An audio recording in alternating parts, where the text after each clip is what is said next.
the Queen, the late Queen, spoke to millions of people all the time. And what I noticed analyzing some of her conversations is that she loved mirroring, absolutely loved linguistically saying the same thing that someone else had just shared, almost verbatim, almost always verbatim. Welcome to the Communication Secrets Podcast with your host, Angela Podolsky, international keynote speaker, behavior analyst, and nonverbal communication expert. Welcome to another episode of Communication Secrets. We are so excited to be back with another guest, and this topic is actually something very dear to my heart because we will be talking about conversations and connections. And connections, for me, it's one of the reasons why I started my business many years ago, almost a decade. And because I believe that connections are so important and authentically connect to individuals is extremely important. So we have Georgie Nightingall today with, and I want to read something from her website actually that talks about conversation that I really, really like. And it's, Georgie, you did not know I'm going to read it, but this is your manifesto that I really, really enjoyed and talks about conversation. And this is how you describe it. We are adventurers in conversation. We are travelers without a destination, exploring the unknown without expectation. Each one of us, a teacher, and every person an opportunity. Hearing you say that, I feel very warm because it really does encapsulate, I think, some of my theory of or philosophy around conversation, which rather than seeing it as a transactional act of exchange, it's actually the space in which ideas emerge. We are constantly learning about how other people sees the world, how we also see and experience the world. And together creating this space to make sense of reality and what might come out of that, you never know, because every conversation is an improvisation. Hence the kind of like adventure level of it is you don't quite know what you're getting yourself into. That's how I define great conversations. I see it as you're going on a train without knowing where the train is going, and you're kind of taking in the scenery and the surprise of when you arrive to that destination, what can it be? Because you never know what can it be if you are open to that discovery. So I want to know, and I'm sure our audience want to know, what brought you to want to go into this direction? What is your story? So tell our audience a little bit about yourself, your story. What made you discover this and go into that field? It's a slightly unconventional field. So yeah, the story is important.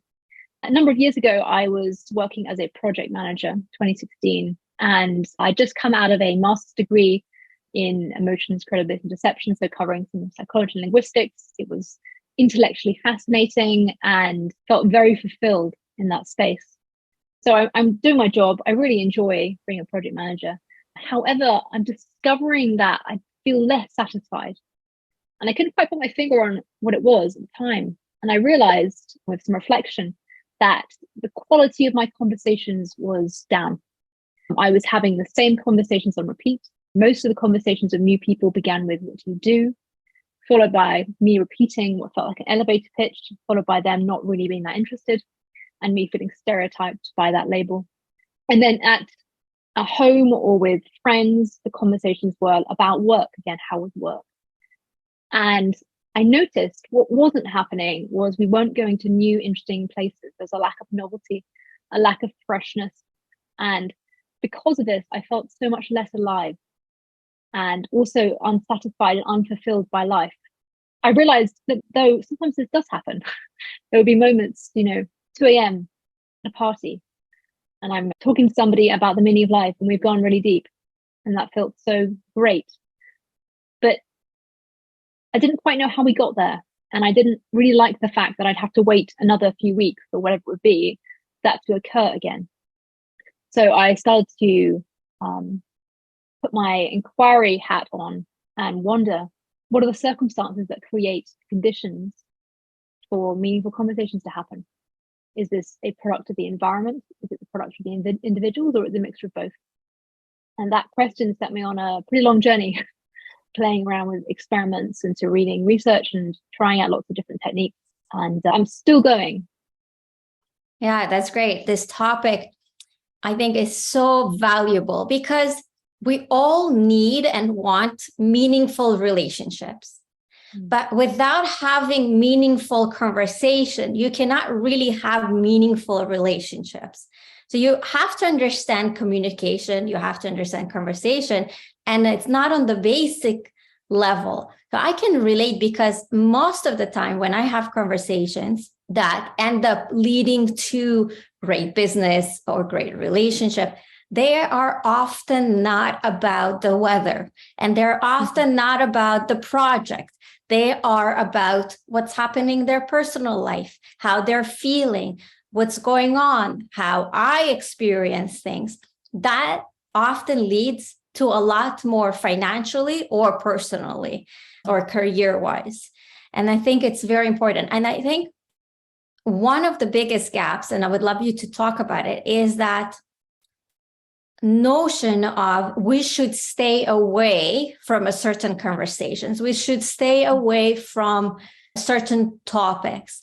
And I feel, from my experience, you can run away from hard topics. You can run away from those conversations that are taboo, should you say, or you can run towards. And I find when you run towards those conversations, the personal, sometimes even the politics. Me growing out in the Middle East, I love talking with a fellow Middle Eastern from the other side of the pond, what they feeling, and we can connect to it better and share our experience and understand each other better.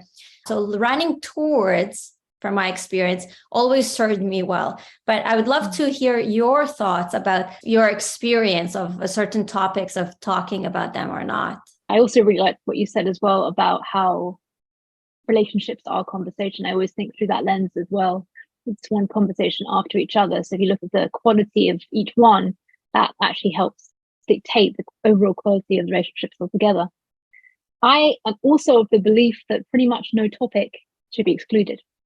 Having said that, sometimes it's not necessarily a good idea to always jump in to the most controversial when you haven't built the safety and trust in place that helps people feel like they can open up and share their thoughts.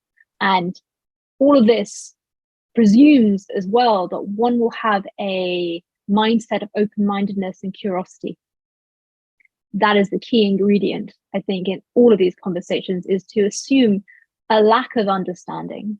Often when we are in conversation, we assume that what someone has shared is the end result, is the thing in itself. It's the full picture, when actually it's completely the opposite. It's often just a corner of the picture. And what you're looking to do is to find the web of beliefs that connect to each other, for instance, to see, where these thoughts even come from in the first place. Also, the way we even use language is so different for every person and also within cultures, right? So you've got to understand meaning. When someone says this word, are they actually defining it in the same way that I'm defining it? How are they connecting things together? A lot of this can be hard work because you have to really take a step back from how you see the world and how you use language and realize that actually there might be a different way of looking at it. And I think that can be quite hard, especially when we have very strong belief systems. It reminds me in relationships or with kids, when they complain or your partner tells you something and they say, for example, the counter is not clean. It's never necessarily about that specific thing. It's about the fight for the bigger thing. If they're not feeling appreciated, they're not feeling loved. And all of those surface discussions of what they bring to the surface is important to hear. But often the fight or the discussion, and it's even in work environment. I work a lot with corporate, and when an employee comes to you and says to you, I feel like that, or this is not working, and they're upset beyond what appropriate for that thing. So if they talk about a software that does not work for them and they upset beyond what appropriate or considered to be appropriate, and they're upset higher and more than what it is. Usually it's not about that. It's just what comes out and what they're trying to explain. But the fight is maybe that they're not feeling valued or seen or other things. And you have to be, like you said, do the thread till you actually pull what's really there. And I love that you said that, because I think most people, and you tell me your experience, they're listening to that surface and they're hearing that surface. And then when that conversation about that surface is ending, then jumping into the next topic instead of going deeper. I absolutely agree. It's a lot of the time what's on the surface is actually indicative of people's values and their needs. And we haven't necessarily been taught to identify those things specifically. And once you can start to understand what values and needs there are, you can start to categorize, okay, what does actually somebody care about underneath this? And I know a lot of the time, actually, I think people get upset because they just don't feel seen or appreciated. You know, there's a lack of empathy of somebody reaching out to try and understand what their world is like. A lot of the work I do involves helping people to listen deeply and to identify which level of listening they're at, whether they are looking to respond, which is the first level. The second level is whether they're looking to gain facts, and the third level is whether they're looking to understand experiences from people.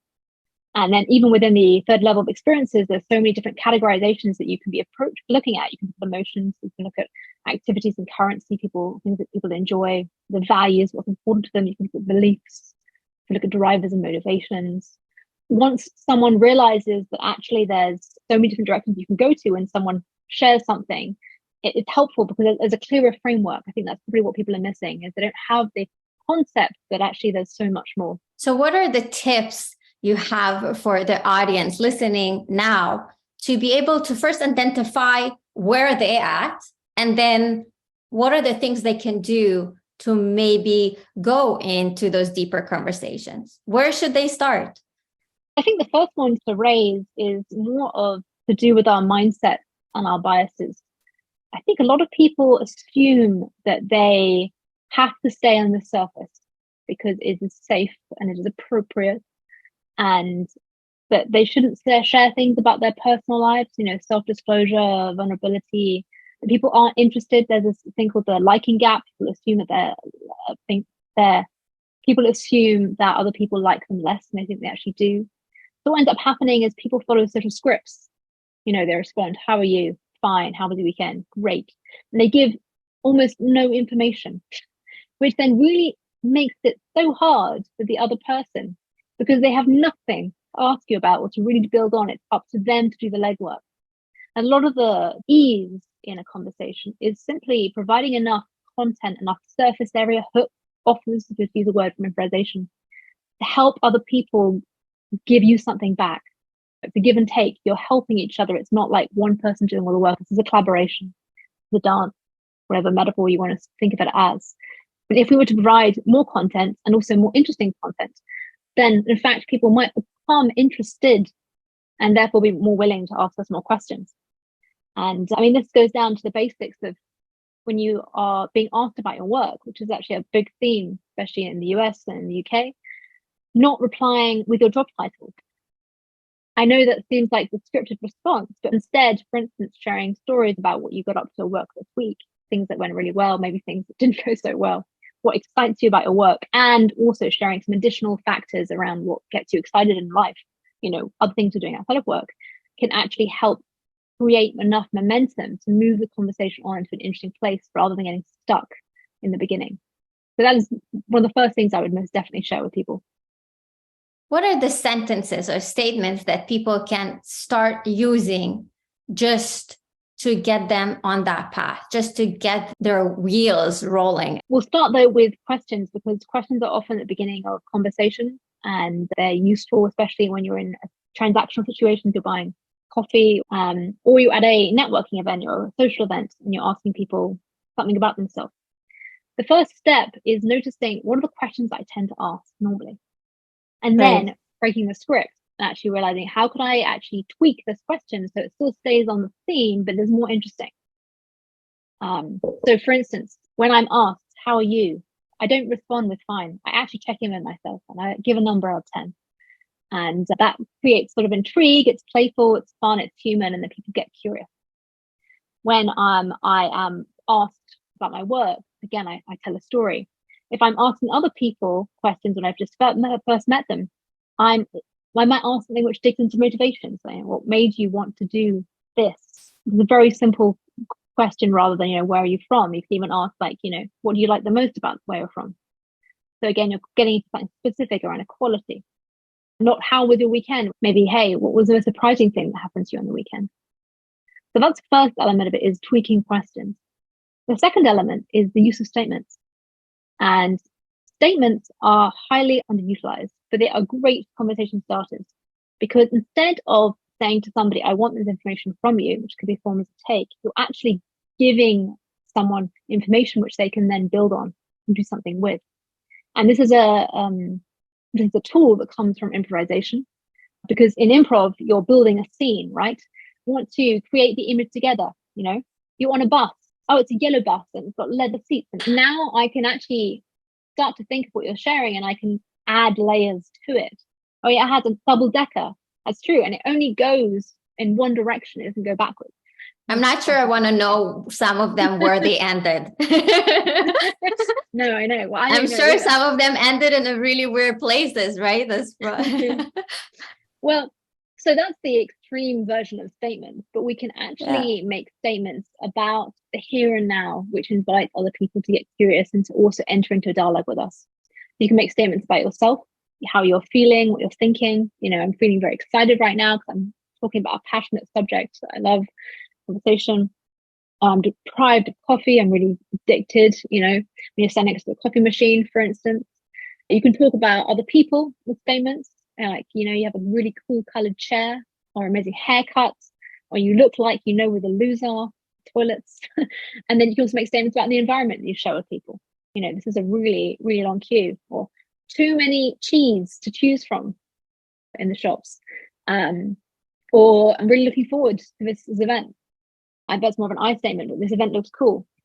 All of those statements are basically paying attention and noticing something that's happening in the here and now, pointing it out and inviting someone else to also look and join you in that interest and curiosity. Yeah, when you say those 2 points, made me think about the work that I do with my clients. And when we talk about questions, I encourage them to understand that there are different types of questions. And for me, I work a lot with sales executives and sales teams, and questions are very valuable for them to understand who is in front of them, what are the needs of the clients, their desires. And a lot of times I find they ask close-ended questions. And I beg them to start asking open-ended questions. And most people don't know the difference. And I find it's extremely important to understand the difference between close-ended and open-ended, because when you ask close-ended, the only thing you're going to get is a black and white answer, a yes or a no, I don't know, we'll see. It's very close-ended. The door is shut and locked. There's nowhere to go. There's no climbing, like you said, this climb. But if you ask the open-ended questions, and I'm sure you have tons of examples of open-ended questions that you give to your clients and your students, that when you ask the open-ended questions, you're actually opening that door for more conversations, for that ability to build, like you said, and layer and dig deeper and let the client or the prospect or the investor tell you more than actually what even they plan to tell you, which will lead to more fruitful interaction and more meaningful interaction. So that's one. And then the second thing, when you say the statements, I thought about when you share about yourself, when you are vulnerable, it gives an opportunity for somebody else to then go and be vulnerable with you, because it's so scary for everybody to be the first.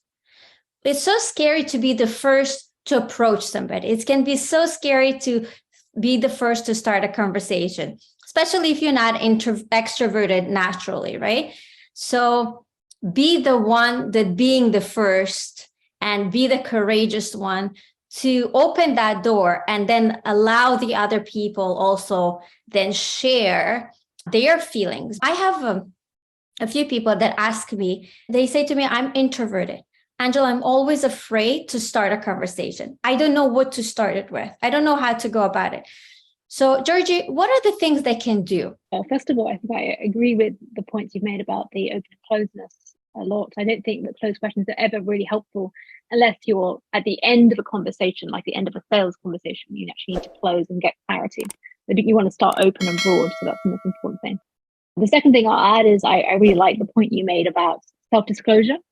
And I think the most important thing to remember here is that when people don't know how to behave or show up, they look to other people to know how to behave and show up. So nicely said. I have to pause on this. It's so well said. It's so well said. Can you repeat just that? I think it's important thing for people just hear it.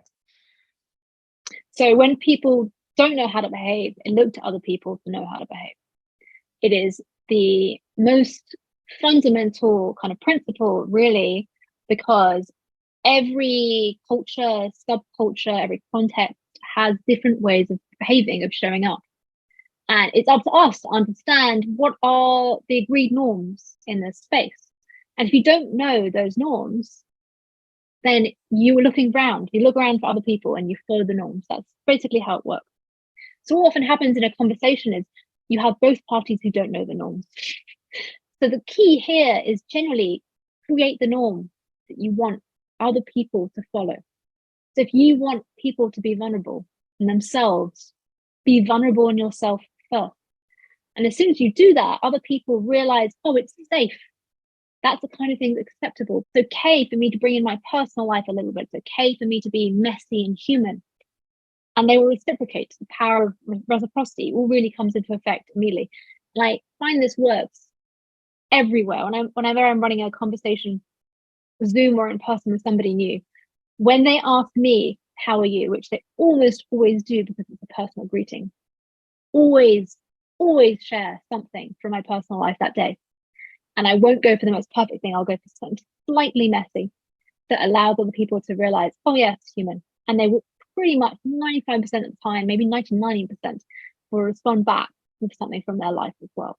And it just changes the entire tone of the conversation. And then we're not having a transactional conversation.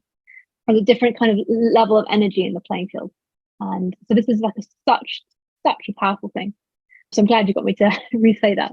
Yeah. And I just want to bring it home for the audience that listening that are executives and managers and leaders, that this is so important, because even in my world, when we look at the table, everybody following the leader. If the leader crosses his hands, if the leader sips on his water, people will start imitating that behavior. And that same thing happens in conversation. So if you are a leader listening to this, if you are an executive listening to this, or even if you're a parent listening to this, they are looking up to you to set the tone. May it be verbal, nonverbal, conversations, open or closed questions. You are the one that driving the agenda, and they will be looking to you like a child to a parent, like employee to an executive that is setting up the tone, to an entrepreneur that building a business and is a rebel in the industry. The industry looks to you to see what will happen. You are the one setting the tone. And I think that's so valuable, what was just said. And with that, going back to the networking, because I think now when the world is opening up, people are going back to network and people going in person. And a lot of people, and including myself, as extroverted I can be, when I go, I feel awkward. I feel, okay, what am I doing with myself now? What am I doing with my hands? And I should know, I'm in nonverbal communication, I'm in communication, I know what to do, but we still feel that awkwardness because for years we didn't do that. And some people are just naturally more introverted. And for them, it's really hard to even start conversations or even how to interject into other conversations that happen and join that group. What are the things they can do specifically in a networking event when they meet other people? Well, first of all, I'd like to that I consider myself to be an introvert. And that might strike a lot of people as very confusing because I've created a job which is very sometimes extroverted. But the key thing here is that all of this is learnable. Part of the reason why I got so into this area is that I realized that I really wanted great, deep conversations because that's what energized me. And therefore, I needed to change something about myself that would allow me to be able to walk into the situations. And that meant working through a lot of fear and anxiety and noticing all the stories that I was coming up with in these moments and actually challenging myself to do something different and see what happens, and to have that experimental mindset with all of this, both with my identity and also what would be possible. So that's one thing to realize, is that you are not fixed. You can change. Even if you're an introvert, you can be an excellent, excellent conversationalist. The second thing is to go first. Everybody is waiting for someone to say hello to start the conversation. You can be that person. All you have to do is say hello. Very simple. And other people like other people being confident. It's attractive quality. It's the beginning. It's the best thing ever. So go for it. Have that mindset of just going first. Choose yourself. The next element is having something to say. So again, you can choose. Do you want to use a statement, or do you want to ask a question? You're using a statement. Go through the framework.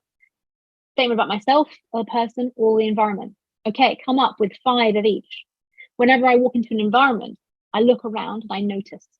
And I notice, what are all the things that I could say about now? And I'll list them all off in my head. You don't have to do this out loud until I find one that I think, well, okay. And sometimes, by the way, the most mundane statements will work. It's a practice of using your noticing muscles and using your curiosity muscles. And with time, you'll be able to get good at this sort of thing.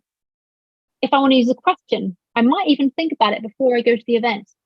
So actually, a little bit of premeditation before going to any experience can be super useful. You could simply think through a checklist of, what am I interested in at the moment that I could bring into the conversation? What's happened recently in my work life, my home life, that I could also talk about? What am I learning about right now? What's been an interesting, surprising, joyful, whatever it is, experience that I could also share? What kinds of questions am I interested? Am I actually curious to know about people? What can I use already? Okay, well, let me think about the kind of event that I'm going to. Why are people going to that kind of event? What are people being up to in their daily lives? Think about the subjects I'm interested in. Can I make the subject slightly more interesting than I normally would? Do I need to tweak and choose, find a way to get people talking about things that they're excited about? Simple questions such as what's keeping you busy recently, or what are you excited about right now, is so much better than what you do, because it's way more expansive, allowing people to talk about themselves outside of work. And remember, with all of this, you don't need to have 5,000 choices available. You just need one. And that one does not have to be perfect, because not the final result. You keep building in the conversations, and what you say, it will be messy. You're going to get it wrong. That's the nature of dialogue, is we're kind of building and we're interpreting meaning, and it's not meant to be perfect. So let go of that. It makes me think it's like a sport, right? I just thought about this analogy. I love analogies because I'm visual. So when I have an analogy, I can see it and then I can relate to it. I feel like it's like a sport, what you just said. When you start playing sport, you're a little bit awkward with it. If it's basketball, your hands don't shoot the right direction, although you think they're going there. The ball is going there, but it completely goes the wrong direction. And it kind of, the more you play that sport, the more you practice that, it becomes easier and natural, and then it's just easier to shoot and score that goal because your body adjusted to it. There's the trajectory of evolution as you go about it, but starting, that's the key, right? As with everything in life, you're going to be rubbish at it at the beginning, and the whole practice is building the habit and getting yourself thinking in a different way. The more you do it, the more easier it will become, such that it will become unconscious. You have to go through the different levels of learning. A lot of my clients also complain about the challenges of learning. And it's hilarious because they themselves are like, how can I be struggling with something I do every day? And of course, we're not learning. We're learning about how to have conversations, which is very different to doing them. I'm teaching people awareness. So of course they're going to be struggling because I'm getting them to be meta, look at what's happening and see if they can approach it from a different lens. And you have to be really patient with yourself through the process. It's stretching, it's strengthening muscles in the same way as, going to the gym or learning a new sport. And the more practice you have, the better you'll get. And I want to talk about something that I've seen you do, and is dissect Queen Elizabeth conversation. Mm-hmm. And I think that will be really fun for our audience to hear about it. So what did Queen Elizabeth do that made her so successful in her interactions that people just wanted to have conversations with her and share? Yeah. So I was actually very delighted to be able to analyze some of her conversations. Unfortunately, she died last year, but because she was a big deal, there's a great opportunity to look into her conversational style. The Queen, the late Queen, spoke to millions of people all the time. And what I noticed analyzing some of her conversations is that she loved mirroring. Absolutely loved linguistically saying the same thing that someone else had just shared. Almost verbatim, almost always verbatim. Now, I thought this was a really powerful technique for her because the nature of her conversations was such that the interactions were very short. She spoke to somebody for all of 30 seconds or 20 seconds before moving on to the next person. And what mirroring does, it's a fast way of showing someone actively what you've heard they say. So they feel seen and heard and validated, and sometimes also encouraging them to say a little bit more. So she would say exactly what they said back to her. They would nod as in, yes, thanks. And then she was able to close the conversation and move on to the next person. And it was very effective. People felt that sense of closeness and rapport because she was really listening. Because she was really listening, she was able to say exactly what they shared. And I think that was very powerful, very powerful. Do you find in your work a lot of people do this mirroring and repeat what the other person say? Because I find it's not as common, but when it's done, it is so powerful because, as you said, it makes the other person feel validated, heard, understood, seen. So share maybe your experience. How can somebody mirror that linguistically or other way? Mirroring, in part, that got me into this world of deep conversation.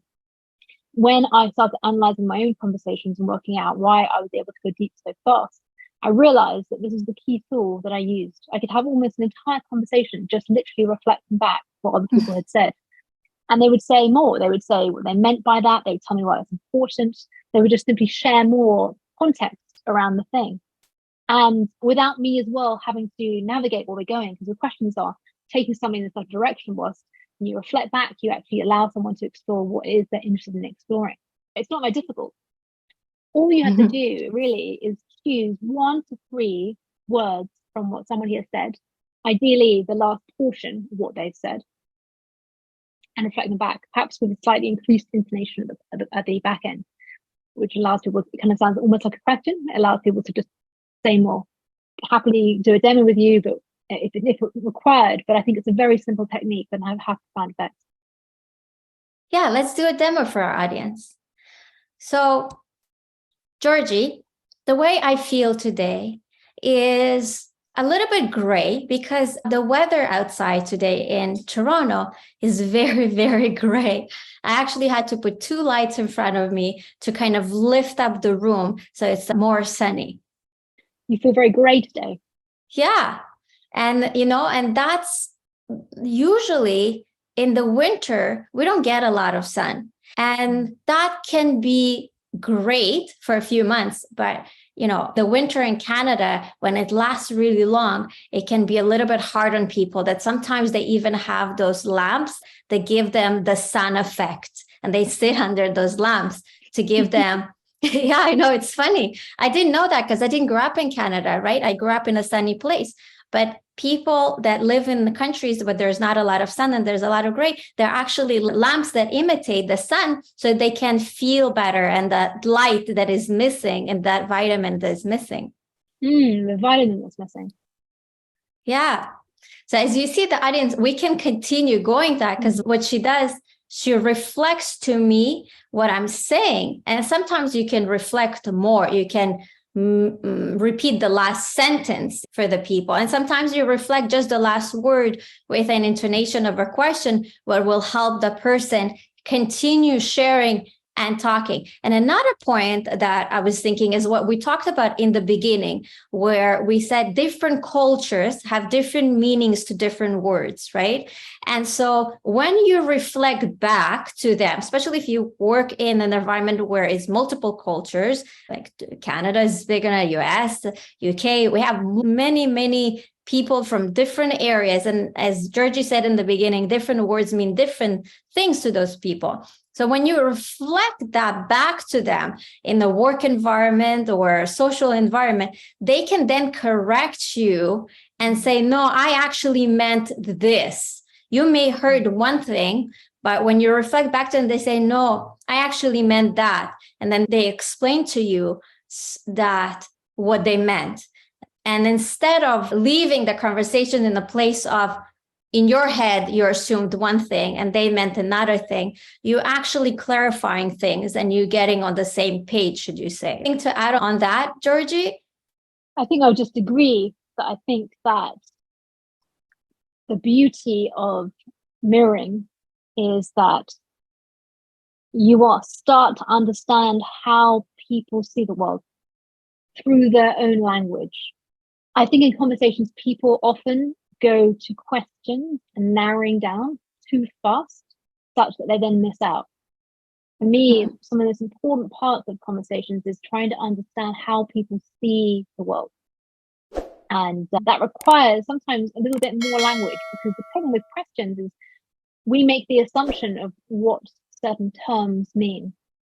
And we start to go down one route, which we are interested in potentially. Whilst with mirroring, you'll go down a route which other people are interested in. So even by their selection of what they choose to include, you're learning about them.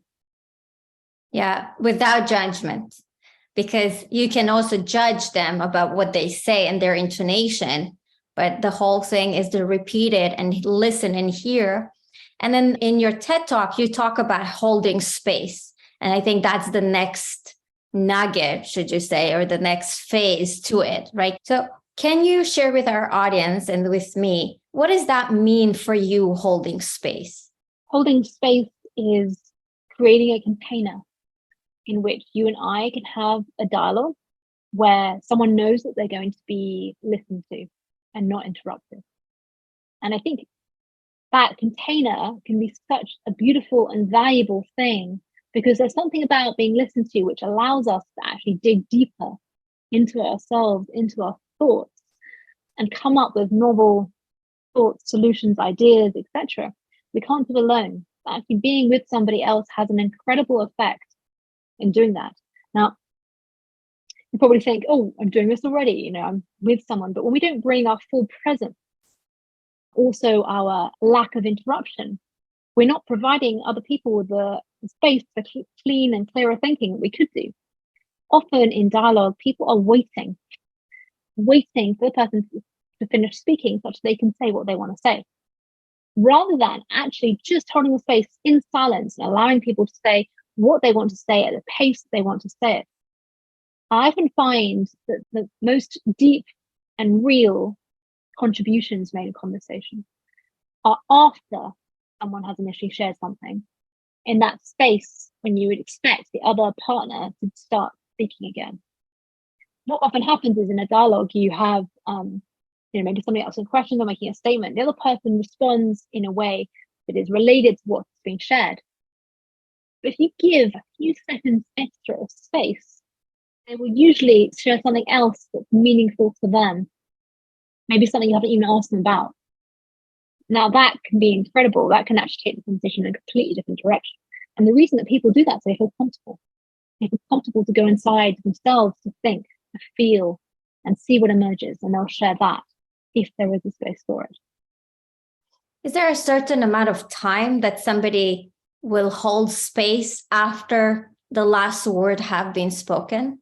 It's hard to give exact number of seconds because I think everything is very contextual. And I often say as well that the beginning of conversations, especially with new people, you may want to give less time because you're trying to build momentum. But I think actually later in the conversation, when you feel at ease yourself, by the way, that's really important because otherwise people pick up on your anxiety and then they think they've got to respond quickly. But if you can be okay in silence, that's great. And also, it's also about reading signals. And you can look at someone's facial expressions and see where they are with their thinking. If their eyes are still looking to the side and they look in a pensive mood, maybe they're not done. Wait it out. Wait for their eyes to come back. Wait to hear the intonation to suggest they've completed the sentence. If you're not sure, okay, give it an extra 2 seconds. Really wait. And I always say to my clients to experiment. Sometimes I say, like, wait 5 seconds. And they're like, what? 5 seconds? Sounds like forever. I'm like, it's really not forever. If you can be at ease and last another 5 seconds, you're also showing other people, again, that spaciousness is okay. It's okay not to fill every moment. And actually, it creates more energizing conversations because you have spaciousness, and it's a really important quality in great conversation. Yeah. And I think it creates also presence for the person that holds the silent. We all have examples of people we know that they walk in the room and they don't say anything, but they just look at us in the silence, and they have so much presence and they're so impressive, but they didn't say anything. They're just there. And I think silence, and like you said, the key is you being comfortable with silence, make you also hone in that presence.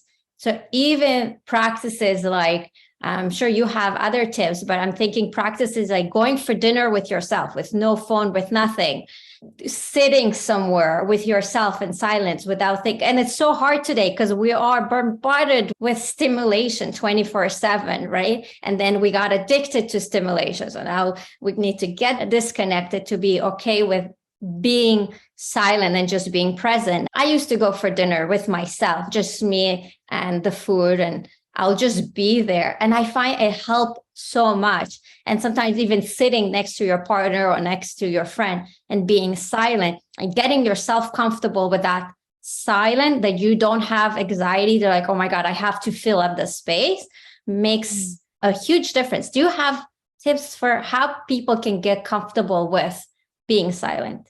Yeah, you're right. These days, we don't do it that much. I often get clients to practice doing some eye contact exercises with each other in silence. Of course, this requires a partner, but I'm sure everyone could find somebody who's willing to sit with them for 30 seconds to start with in silence, just trying to stay in eye contact. And we increase this to a minute and then 3 minutes. And the key here is to notice where your attention goes. Notice the sensations that are happening in your body, the thoughts that are happening and arising, the stories being created, where you're focusing on. Is it internal? Is it external, looking at the person? And then not to judge that, but just to simply notice the experience as it emerges. And one of the most powerful things about these exercises is that people realize that often the anxiety peaks and then it comes down. They might come up again, but actually people start to get used to the feelings and they drop into a sense of calmness, of softness, intimacy with themselves and with other people. A lot of the time, I think that we get lost in the way up to the peak and we get overwhelmed and we just switch off, we look away. We can't deal with it, we say something. The practice here is to be with the anxiety as it is emerging. This is very similar to meditation in that sense. We're not being reactive. We're exploring what it's like to have these experiences and realizing that everything will eventually change. Great. And we are towards the end. And I think you and I can have conversations for a really long time, but we always have an ending question. And the ending question we ask is, what did you wish that you would have learned in school and when you started your careers, you knew about communication? Suddenly realizing there's probably quite a lot of things. It's so hard to choose one. I think actually, rather than one particular thing, I wish I had been shown the framework behind conversation, behind interaction, behind communication. Give me a sense of, to start to be able to categorize and look at my own communication and realize, what's good about it? What could be different? What is the range of possibility here? How am I being in the moment? How am I empathizing? Am I not empathizing? Am I asking a lot of questions? I used to ask so many questions growing up. And in some ways I love that, but also statements would have been a really also excellent thing to use in addition. So just even having it as a subject to be able to then use and to have some self-exploration, for instance, and practice with other people would have been amazing. Well, thank you, Georgie, for coming to the Communication Secret podcast, where our audience can find you. Yes, thank you so much for having me. It's been really great to have good conversations. So I have a website, which is called triggerconversations.co.uk. It's in my organization, although it will be changing soon. And to find me at georgienightingale.co.uk. You can find my email. Love to hear from people, and LinkedIn. So please, do get in touch with me. And again, thank you so much for having me. Such a good time. My pleasure. And thank you, everybody, for listening to another episode of Communication Secrets. If you enjoyed this episode, please leave us a review, like, and follow to get notified on upcoming episode releases. We always love hearing from you. We love knowing what you liked, what would you want to hear in the future, and what are the nuggets that helped you. So thank you for listening. Thank you, Georgie, and see you in the next episode of Communication Secrets. Thank you for listening to another episode of Communication Secrets. We hope you enjoyed this episode. Subscribe, comment, and ask your questions, as we always love hearing from you. Make sure to share this podcast with others, leave a review, and click that subscribe button to get notified on the upcoming episode releases. Thanks for supporting us in our mission. See you next time.